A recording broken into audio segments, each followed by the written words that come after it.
Oh god, she didn't love. I am in deep enemy territory and I lift my chin up, sort of like, with popular demand. A lot of people have been asking me to react to Ananya Panday, and I genuinely think it is time, because when we were just at around 200,000 followers on Instagram, now we're almost close to 1 million. She was the only celebrity that I remember roasting in order to make these videos, in order to get students and things. But one thing which I need to tell all those people, they're like, Jonah, why are you saying all of this? Ananya will not like it. Ananya does not care what I tell about it. She doesn't care, I promise you this. If I meet her one day, she's never gonna say like, you're the person that said all those mean things to me. One thing that I could tell you is what you can learn with the way how she communicates. Now, Ananya is not like all the other people from Bollywood who has to learn English. No, she was born into an English-speaking family. Her father, Chunky Panday,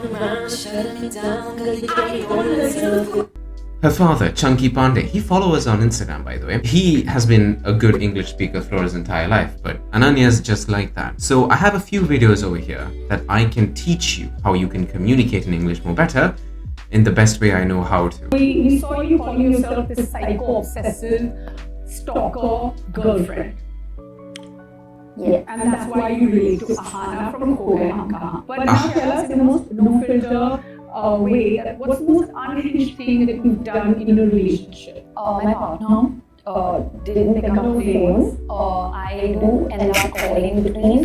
She got completely ignored. No name, shut the fuck up, I'm talking. I do end up calling between 50 to 75 times. Possessiveness. Okay.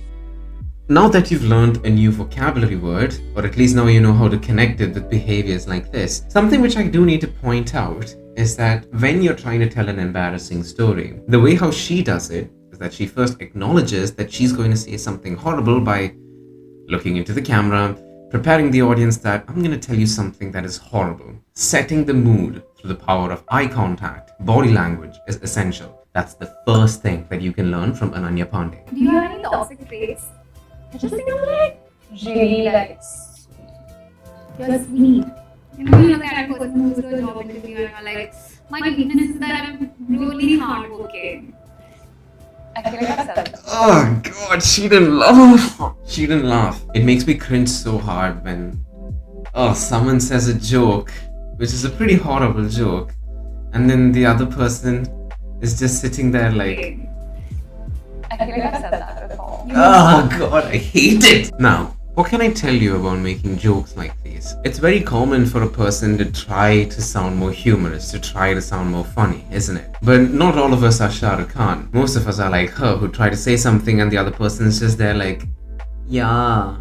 A simple thing that you can do to fix this is, first of all, don't overcommit. When you're trying to make jokes, if you're trying to make that your personality, then this is something you just have to go through. If you're a person like her who makes, I've seen her interviews, she does very well. If you make 10 amazing jokes, then you need to be comfortable with making 2 jokes that don't hit anyone, that don't make any sense, that are unfunny, right? But for you to start off, try to make these short jokes at yourself whenever someone's talking. Now, for example, if Ananya was saying something about her life that is pretty embarrassing, then I would say, oh really? Try to talk in a sarcastic tone so that the other person laughs, gets them warmed up, and then you can try saying whatever other jokes you want. That's point number 2. Use sarcasm. This is a clip where Ananya tells us the type of things that she does for good luck. I'm really curious about this. I don't believe in luck. Hi folks, I'm Ananya Panday and I'm at Moxie Mumbai. Crack both my knuckles before anything important, before I take flight. I also have like a bracelet with God on it, so I like kiss it 3 times. She doesn't have the bracelet now. But these things are called superstitions. Beliefs that you have, that you do in order to make yourself seem relaxed much more, right? They're what superstitions are. Now, I may not be a man that believes in luck, but I do believe in superstitions. There's this one ritual that I do before every single speech or every single corporate training that I give. It's similar to that one scene in Cars. Here we go. Focus. Speed.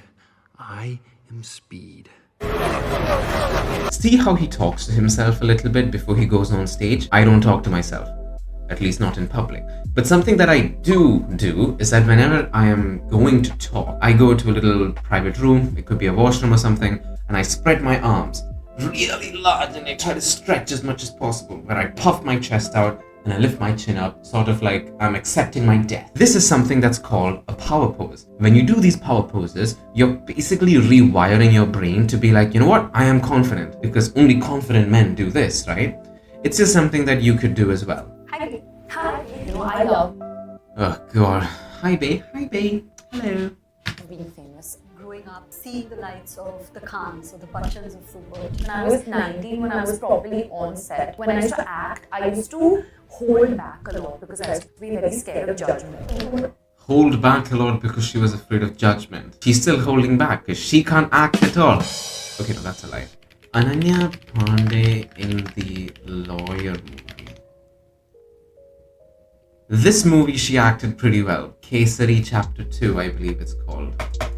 She acted pretty decent in this one though. So a person that is overly afraid of being judged can be called as an anxious person. Basically you. Whenever you try to communicate in English, be honest, you often try to hold yourself back because you're afraid of what the other side is going to think about you, isn't it? Now sadly, this is the only thing that's stopping you from improving your communication skills. Not joining Brightside English's one-on-one sessions, maybe you can improve your communication skills by yourself. Purchasing all our ebooks and things, of course, you'll be able to start seeing changes in things too. But being anxious, being afraid of being judged, that is the easy way to ensure that you suck at speaking English. Now, how do you do this? I'm not going to sit here and tell you lies where just do it, motivate yourself. There's nothing human beings can't do. I'm not here to sell you fake dreams. But realistically, what you can do is start practicing speaking English when you're alone, like me right now.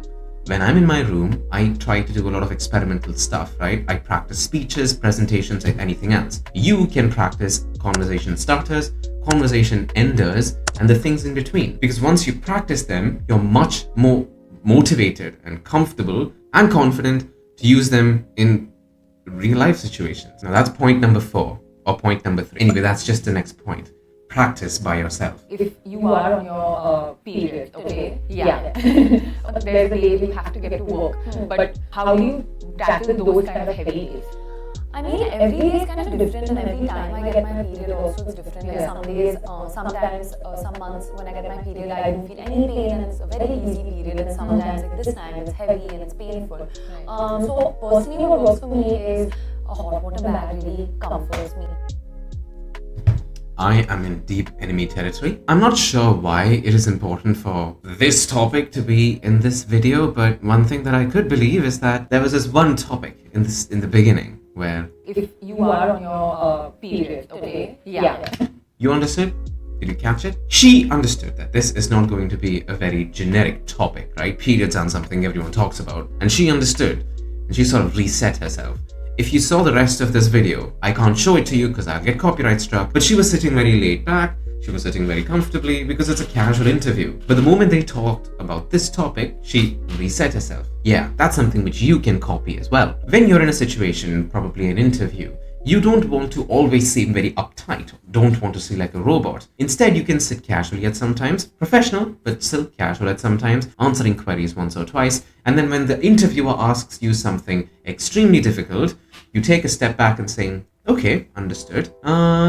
Well, I believe, and then you start answering. These are called resetters, and that is the last point. Use resetters. You can use this when you're asked a difficult question. You can use this to find time in the beginning of a difficult question and whenever you seem important. But yes, what celebrity do you think that you want me to analyze next? Let me know in the comments down below. And always remember, look on the bright side.